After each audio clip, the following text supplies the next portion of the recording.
After this, Jesus went to the other side of the Sea of Galilee, also called the Sea of Tiberias.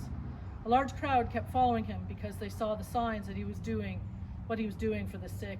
Jesus went up the mountain and sat down there with his disciples. Now the Passover, the festival of the Jews, was near. When he looked up and saw a large crowd coming towards him, Jesus said to Philip, "Where are we to buy bread for these people to eat?"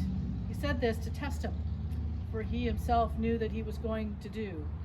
Philip answered him, 6 months' wages would not buy enough bread for each of them to get a little. One of his disciples, Andrew, Simon Peter's brother, said to him, "There is a boy here who has 5 barley loaves and 2 fish. But what are they among so many people?"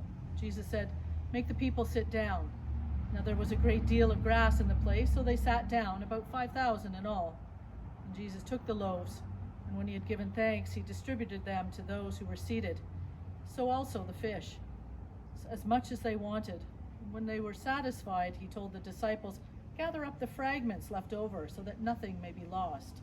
So they gathered them up, and from the fragments of the 5 barley loaves left by those who had eaten, they filled 12 baskets. When the people saw the sign that they had done, they began to say, "This indeed is the prophet who is to come into the world." Feeding ourselves, our neighbors, and our community is something that Trinity has done for so many years. Feeding the 5,000, I'm sure we've had 5,000 people here through our meal on the hill.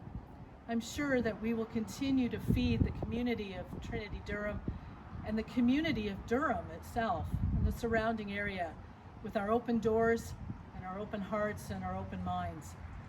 Even during this time that we have time to reflect, let's wait that we can open our doors more fully and be together in community. I'm Veyvara-Divinski, the interim priest here at Trinity Durham, and I wish you well, I wish you peace and love, and I wish you God's presence in your life. Amen.